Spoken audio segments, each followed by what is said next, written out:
Welcome back sa Tito Manny TV. Matapos po ng ilang araw na pagtatago ni Pastor Apollo C. Quiboloy mula nung inilabas yung warrant of arrest para sa kanya, nagsalita na po siya. Actually, naglabas siya ng panibagong audio recording at doon siya naglitanya ng kanyang mga dahilan kung bakit ayaw pa niyang lumitaw at humarap sa korte. Ako, para sa akin, pinaglalaroan na lang po tayo ni Apollo Quiboloy. Dahil una, sabi niya, dalhin daw sa korte. Dahil ayaw niyang humarap sa Senado, ayaw niyang humarap sa House. Kung meron daw ebidensya ang mga tao ito, magkita-kita daw sila sa korte at doon niya sasagutin lahat ng akusasyon sa kanya. Dahil simple lang naman daw ang mga kaso laban sa kanya at napakadali naman daw na depensahan ang mga ito. Ngayon naman, na lumabas na yung warrant of arrest, nagtago na po siya. At ngayon, kung ano-ano naman ang kanyang mga dinadahilan para lamang matakasan itong kaso niya sa korte. So, pakinggan po natin yung kanyang buong audio recording at kayo na po ang humusga. Tama ba siya o talaga nagtatago lang at natatakot siyang humarap sa katotohanan? Pakinggan po natin ito.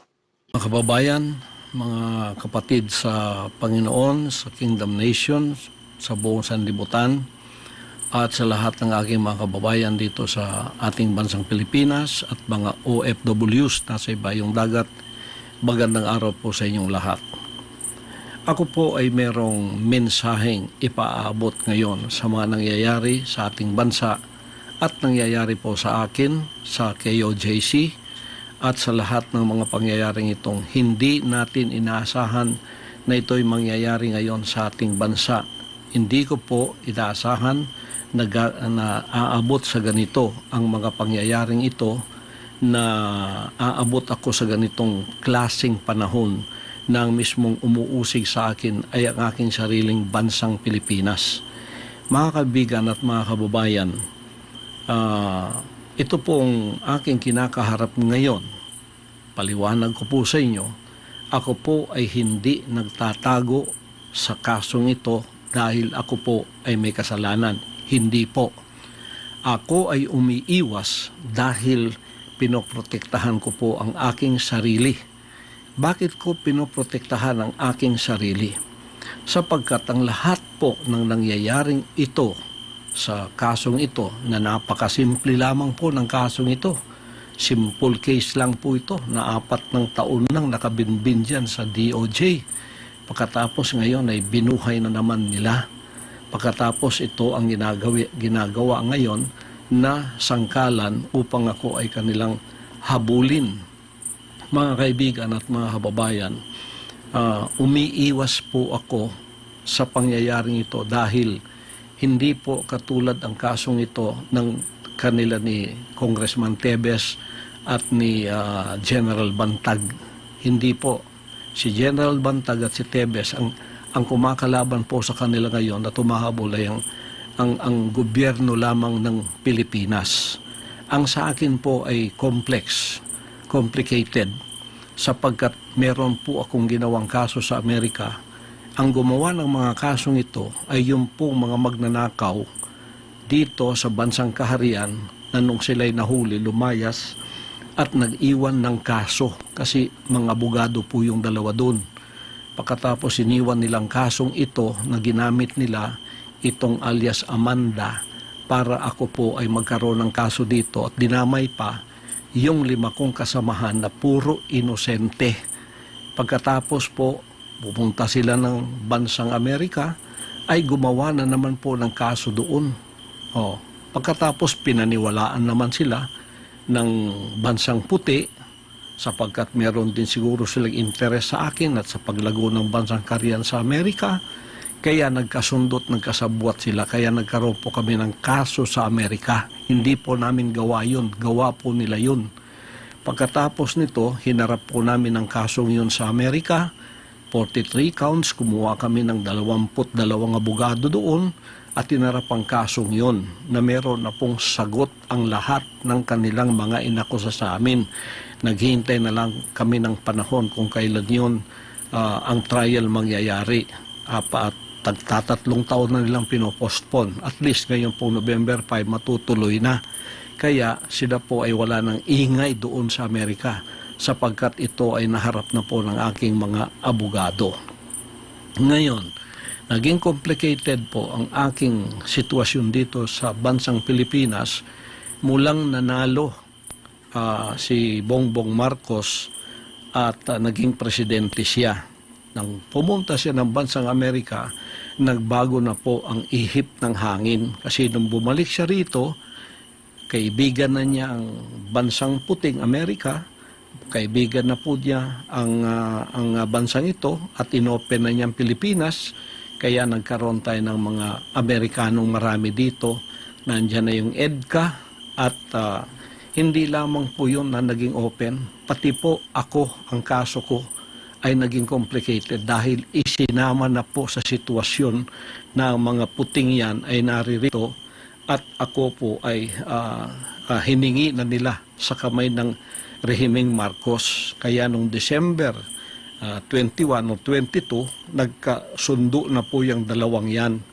Ang rehimeng Marcos, si Marcos mismo at ang FBI at CIA, nagkasundo na po na ako'y ibigay sa kanilang kamay. Ibigay ni Marcos ako sa kamay ng mga puti. At mula noon, under surveillance na po ako dito sa aking sariling bansa. Diyan sa aking mga compound, meron ng mga drones, araw at gabi. Gawa po ng mga puti yun. Pagkatapos po, naghanda kami kasi ayaw po nila ang tinatawag na extradition kasi may extradition treaty tayo. Yun ang legal na paraan para ako ay humarap sa kaso doon sa Amerika using my constitutional rights. Ayaw nilang dumaan doon sa prosesong yon na legal sapagkat magiging matagal daw. Ngayon, mga kaibigan at mga kababayan, bakit po ako ay under surveillance ng mga puti? Kasi ang gusto po nila ay rendition, yung extraordinary rendition, maaring kidnapping at maari pong assassination. At mayroon pa po akong patong na $2 milyong sa ulo ko. Ibig sabihin, 110 million pesos ang reward o ang award noong pwedeng humuli sa akin o kaya pwedeng gamitin para ako ay mapasakamay nila ng mga puting ito. Kaya naging complicated po ang kasong yan sapagkat nung nalaman naming extraordinary rendition ang kanilang gagawin na lulusubin kami na illegal sa aming mga compound, nakita po ninyo naghanda na kami. Araw at gabi ay meron po kaming paghahandang ginagawa na anumang oras na kami lusubin illegally, kami po ay tatayo sa aming mga paa, tatayo at ipagtatanggol namin ang aming sarili at ang aming mga propriedad na gusto nilang lusubin at gusto nilang by force papasok po sila upang gumawa ng extraordinary rendition. Yan po ay pinatotohanan noong February nung dumating yung 4 kong abogado dito at sinabing ganun nga ang kasunduan nitong rehimeng Marcos at ng mga puting ito na FBI o kaya CIA. Kaya po kami naghanda sa compound namin sa Tamayong, compound sa Davao, compound kahit saan. May mga drones po. Drones yon ng mga puti na nagsusurveillance sa amin. Nung nakita nilang kami handang-handa para harapin sila sa mga illegal na gagawin nila araw man o gabi, ang ginawa po mga kaibigan, pumasok itong playbook nila na noong pang November ay sinabi na ni Maharlika at ng ating VP na tatrabahuin nila ako. Tatrabahuin nila ang kingdom at tatrabahuin nila ang SMNI. Kukuhanin ng prangkisa. At yung mga workers ko, active man o hindi, bibilhin po nila at gagawa sila ng mga kaso laban sa akin na puro kasinungalingan.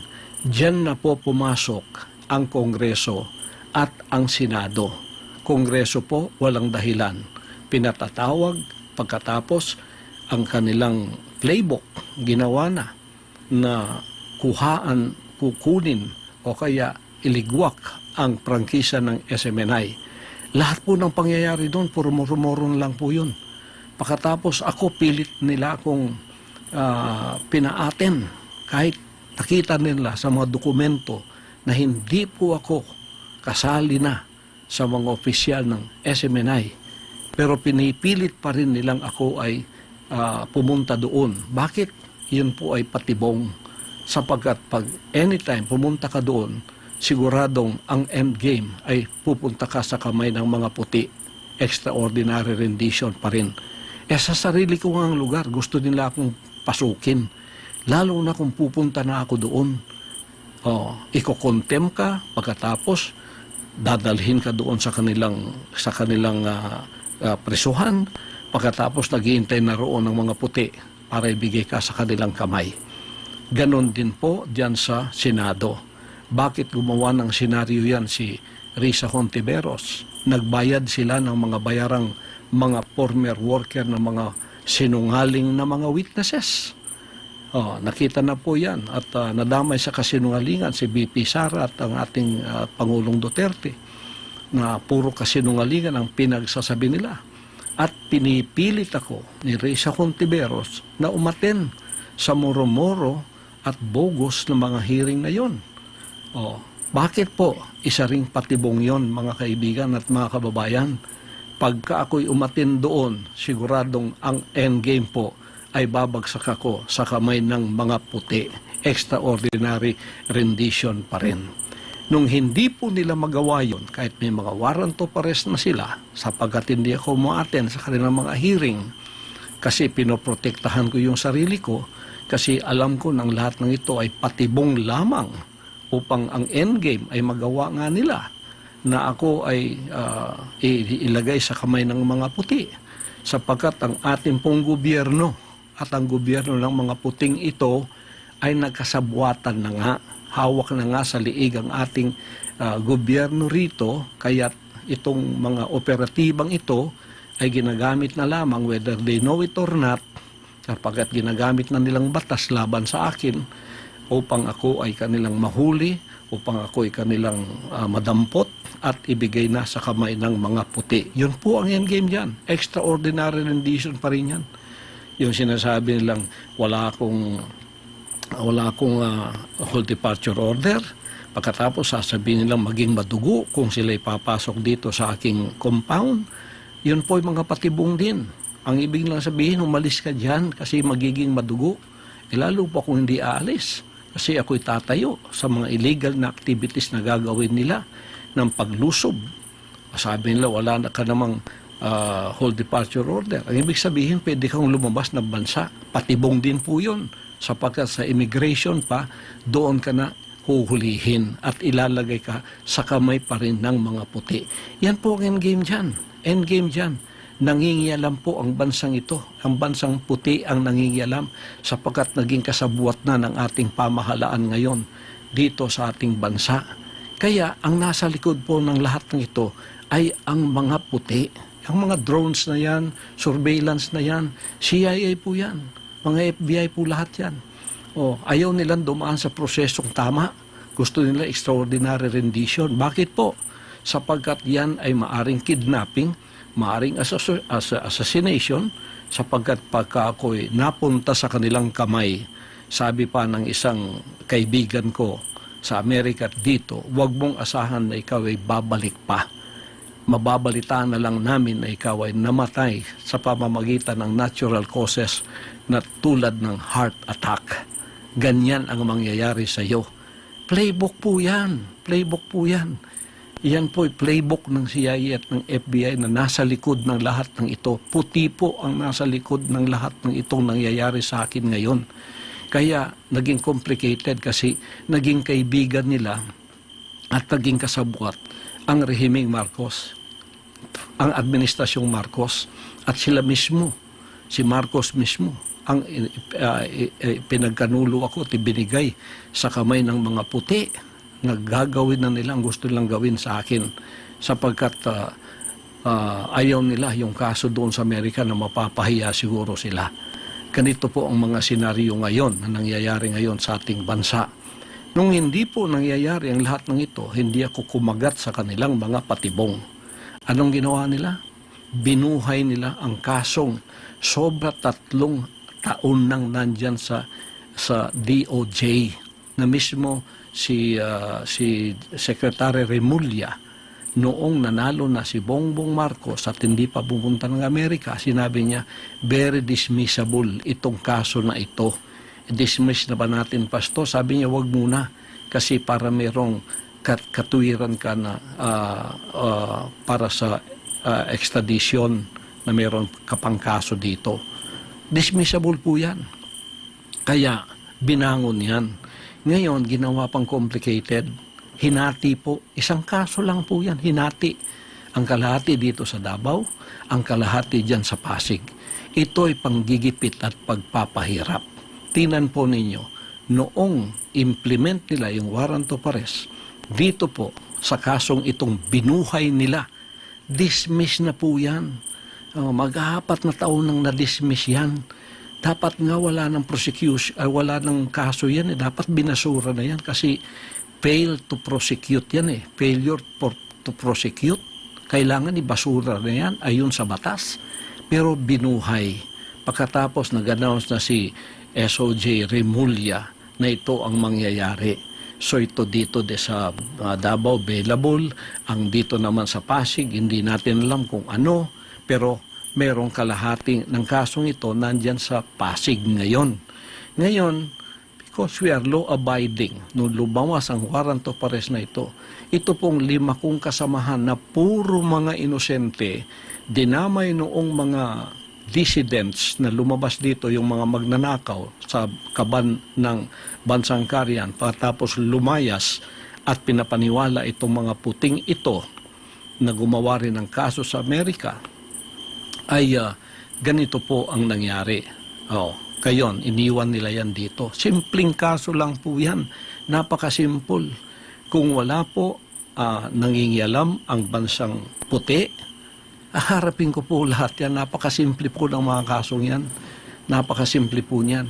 Kaya lahat na ginagawa nila sa Kongreso, sa Senado, puro po yan patibong.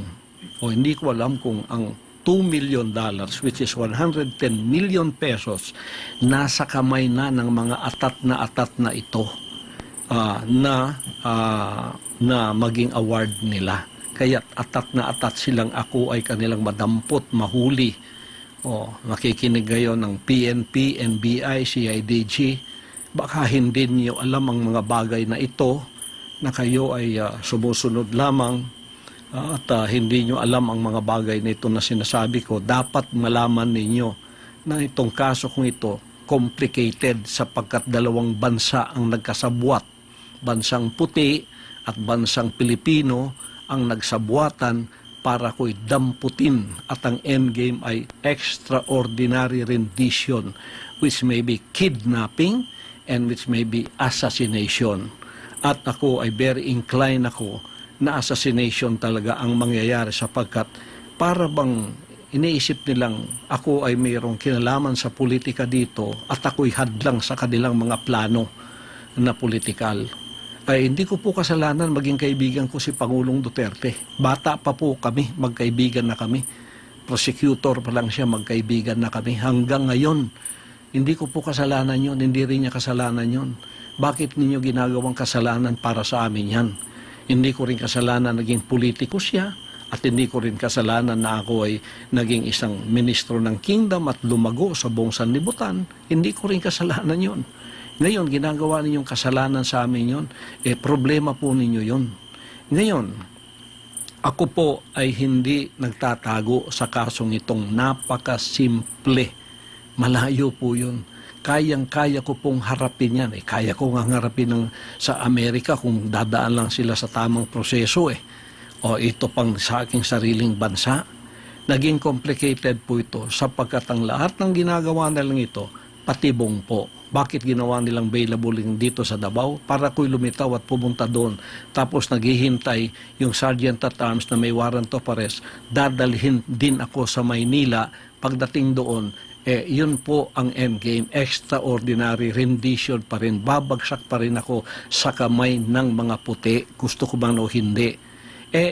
Dito nga sa aking compound, sinusurveillance ako kung paano nila akong pasukin, lalo na kung akong kusang loob pupunta doon na para kang manok na pumunta sa bitag na alam mong bibitagin ka. Kaya hindi po ako nagtatago ng dahil sa ako'y may kasalanan. O kaya ang aking mga kasamahan na kawawa naman, tignan ninyong ginawa sa kanila, o pinasuot ng orange na para bang may mga kasalanan na sila, sapagkat yan ay proseso, nagpapasakop po kami, law-abiding po kami, for nation building po ang aking pakay. Ang aking po ministry mapayapa, walang nangingialam po. Kami ay tumutulong sa ating bansa. Alam po ninyo lahat yan, hindi ko na dapat i-explain lahat sa inyo yan. Ngayon, bakit po ako ay hindi pupunta doon? Simple lamang po yan, available eh. Pagkatapos, simpleng kaso pa. Pero ang endgame, dadalhin ka rin sa Maynila. Dadalhin ka rin doon. Hindi ka nila mapapunta doon sa Senado. Ganito yung kanilang endgame. Doon pa rin ang bagsak ko. Ang katapusan, extraordinary rendition pa rin. Babagsak pa rin ako sa kamay ng mga puti. Mga kaibigan, yan po ang iniiwasan kong mangyayari sa akin sapagkat I am preserving myself. Ito po ay wisdom ng Panginoong Diyos to preserve myself. Iniingatan po ako ng Ama na hindi ako pupunta sa patibong ng tao para mangyari ang kanilang gustong gawin sa akin na kanila akong bawian ng buhay sapagkat ako'y hadlang sa kanilang mga plano. Yan po ay pag-iingat ng banal na Diyos sa akin. Gusto ninyo akong lumitaw para harapin ang lahat ng ito? Ito po ang kondisyon ko. Bigyan ninyo ko ng garantiya na hindi mangingialam ang mga puti sa kasong ito sa Pilipinas. Hindi mangingialam ang FBI, ang CIA, ang US Embassy. Bigyan ako ng garantiya ng Presidente ng Pilipinas. Bigyan ako ng garantiya ng Secretary of Department of Justice, Boying Remulla. Written po yan, written. Bigyan ako ng garantiya ng PNP head na si Marbil, General Marbil. Bigyan ako ng garantiya ng NBI head at CIDG. May garantiya na hindi mangingialam ang Amerikano at walang mangyayaring extraordinary rendition. Ako po ay lilitaw at haharapin ko ang lahat ng kasong yan kahit saan nyo dalhin dito sa Pilipinas, maging Pasig man o maging dito man.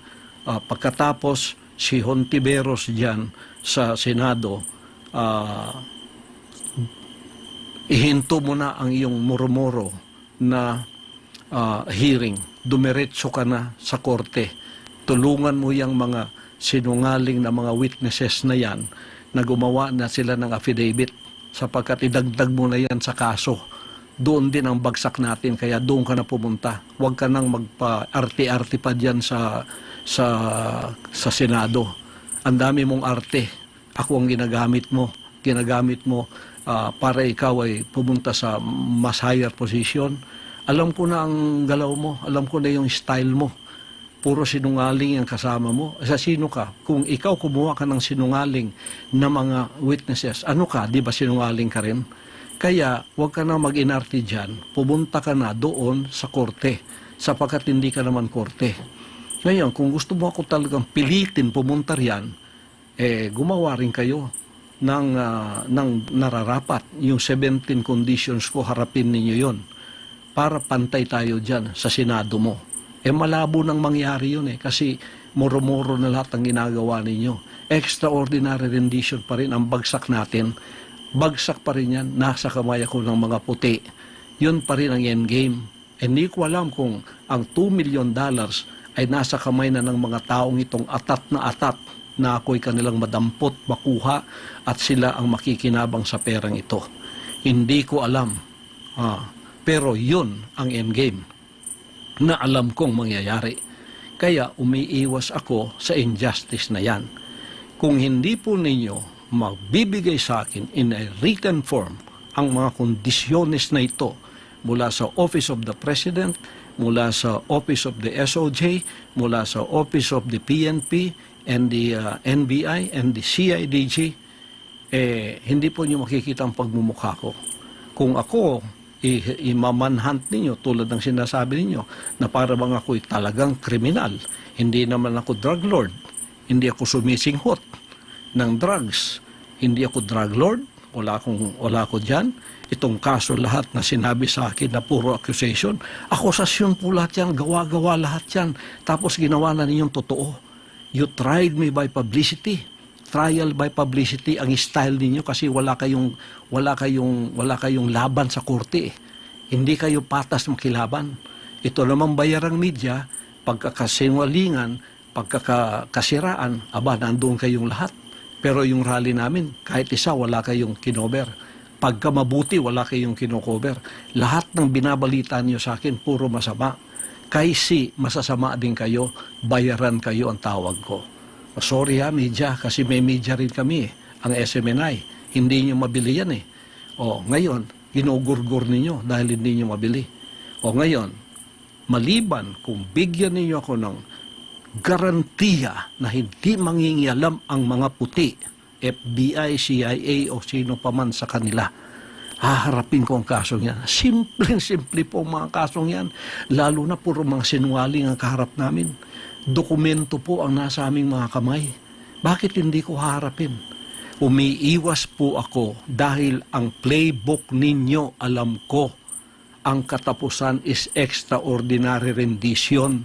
Mapasakamay ako ng mga puti, magiging klaro recto number 2 ako, mamamatay ako sa kanilang kamay, iyan sa buong sanlibutan, heart attack ang ikinamatay ko. Pero patay na ako.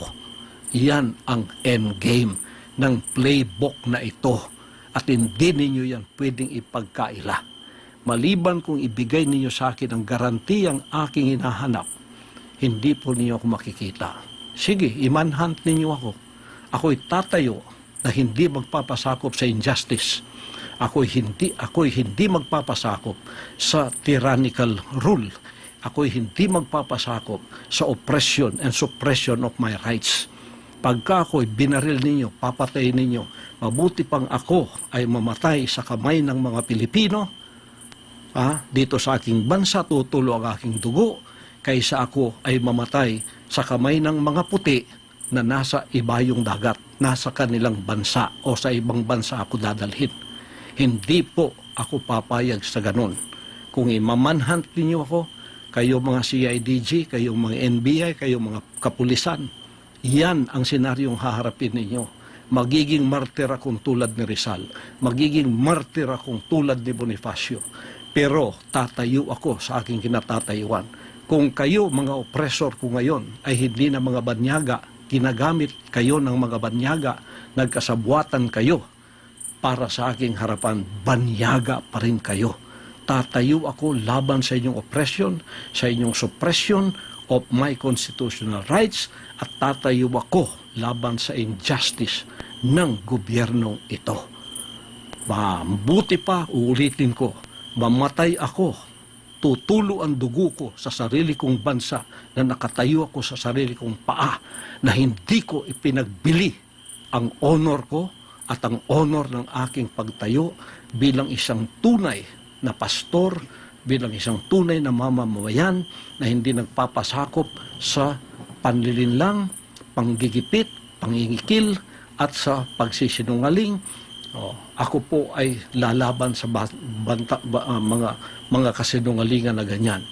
Ako po, pag nahuli ninyo, hindi ako magpapahuli ng buhay. Barilin na lang ninyo ako.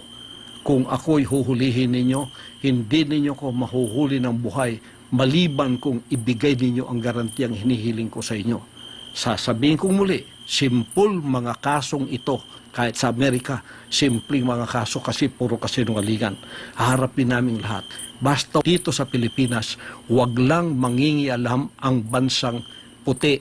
Yung mga puting yan, wag lang mangingialam sapagkat nagkasabuatan na ang rehimeng Marcos at ang mga puting yan na naririto na hawak na ang liig ng ating bansa. Yan po ang endgame nila at ito rin ang endgame ko. Kung ang endgame nila, bawian ako ng buhay sa kanilang kamay, hindi ako papayag. Kung ang endgame nila ganun, hindi ako papayag. Ang endgame ko, mamamatay ako sa kamay ng mga Pilipino, okay sa akin yon. Basta nakatayo ako sa aking sariling prinsipyo, values, hindi ko pinagbili. Bansang kaharian. Tandaan po ninyo, ako'y mamamatay with honor. Tatayo ako para sa mga ginipit, kinunan ng katarungan, kinunan ng hustisya sa bansang ito. Dito tutulo ang aking dugo. Dito ako mamamatay. Bahala na. Basta Pilipino ang papatay sa akin, okay sa akin yun.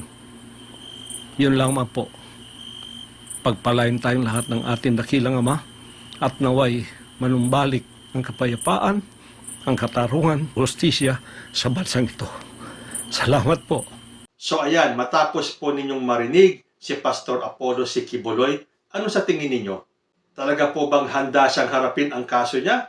Or gumagawa lang siya ng dahilan para hindi harapin at takasan ang kanyang kaso? Pero sa pagkakataon pong ito, kung natakasan man niya ang House at ang Senate hearings, ito pong sa korte, kahit na saan siya magtago, siya po ay tutugisin ng batas. Hanggang dito na lang po muna tayo. Hanggang sa susunod na mga issues, maraming salamat po.